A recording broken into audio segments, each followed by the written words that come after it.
వైశాఖ పురాణము 18వ అధ్యాయము. యమునికి బ్రహ్మదేవుడు అభయమిచ్చుట. యమధర్మరాజు చెప్పినదంతా విన్న విధాత దీర్ఘాలోచనలో పడిపోయాడు. కొంతసేపటికి ఏదో నిర్ణయానికి వచ్చిన వాడై ఇట్లన్నాడు: ఓ యమధర్మరాజా, చింతించవలదు. శ్రీహరి స్మరణే సర్వపాపహరణం అన్నట్లు ఆయనొక మారు ధ్యానించినందువల్లనే పాపములు పోయి పుణ్యాత్ములవుతున్నారు. మరి వైశాఖ మాసంలో శ్రీహరి పూజలు, సేవలు, దానధర్మాలు మున్నగునవి చేసిన వారికి సర్వపాపములు పోతాయనటలో సందేహము లేదు. అదేమంత ఆశ్చర్యపడవలసిన విషయము కాదు. యజ్ఞయాగాదులు చేసినను పునర్జన్మ ఉండవచ్చును. కానీ వైశాఖ మాస వ్రతములు, దానధర్మములు ఆచరించిన వారికి పునర్జన్మ అనేది ఉండదు. అట్టివారు మిక్కిలి పుణ్యాత్ములై వైకుంఠమునకు పోయెదరు. కావున శ్రీమన్నారాయణ్ణి సదా సేవించవలేను. శ్రీహరిని సేవించిన వారికి గంగా స్నాన ఫలితము వచ్చును. శ్రీహరిని మనస్ఫూర్తిగా సేవించిన వారికి పుష్పక విమాన యోగము కలిగి పుణ్యాత్ములుగా వైకుంఠమునకు పోయెదరు. శ్రీహరి యొక్క పూజలు చేసి దానధర్మములు ఆచరించినచో బ్రహ్మహత్యాది మహాపాతకం నుండి విముక్తులగుదురు.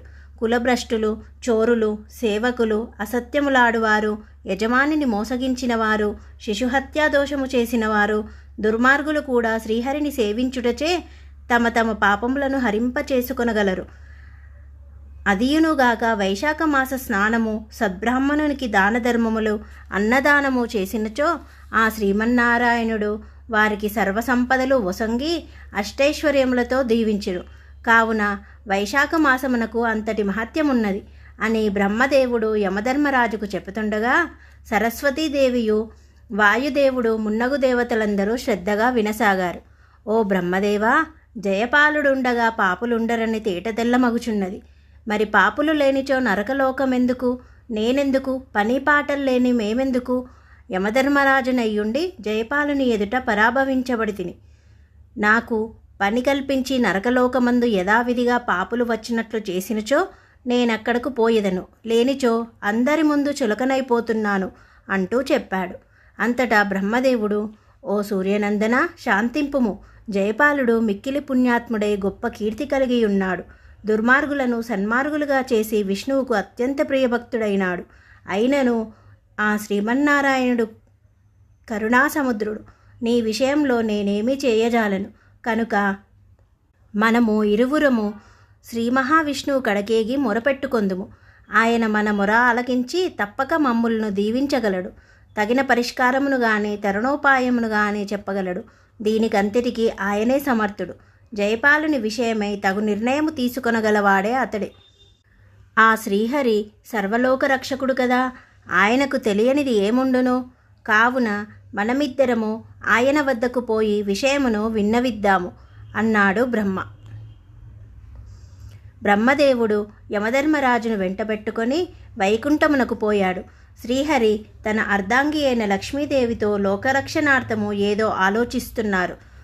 బ్రహ్మ, యమధర్మరాజు ఇద్దరూ విష్ణుమూర్తికి, లక్ష్మీదేవికి నమస్కరించారు. వారిని చూచి విష్ణుమూర్తి: ఓ బ్రహ్మదేవా, యమధర్మరాజుతో సహా వచ్చిన నీ రాకకు కారణం ఏమైయుండునో అని ప్రశ్నించాడు. ఓ దేవాదిదేవా, శ్రీమన్నారాయణ, ఏమని చెప్పుదుము? మీరు సర్వలోకజ్ఞులు, మీకు తెలియనిది ఏముంటుంది? అయినను చెప్పెదము వినండి.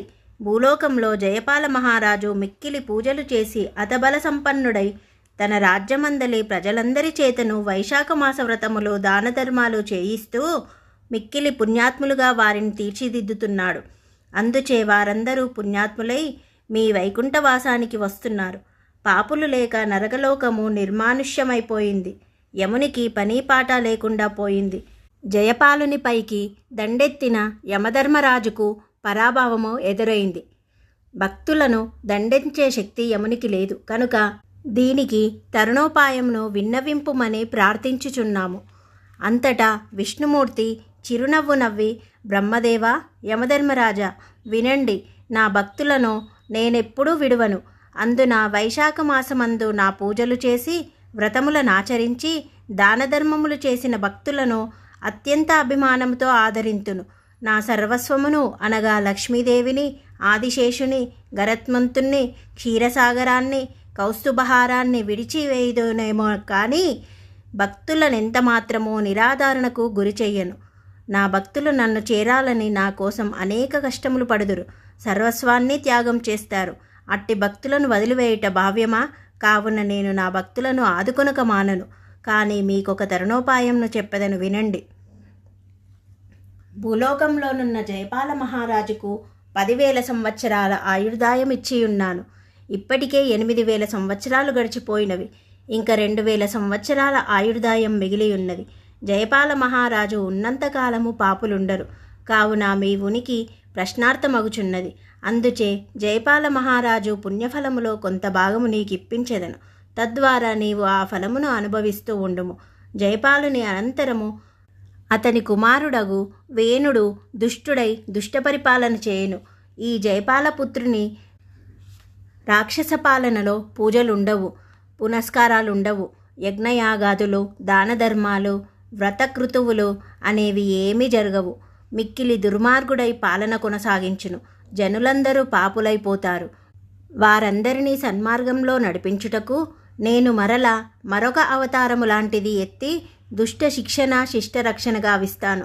కావున వైశాఖ మాసంలో వ్రతములు చేసి నాకత్యంత ప్రియమగు పెరుగును నైవేద్యము పెట్టని వారిని మాత్రమే ఇక నుండి శిక్షింపుము.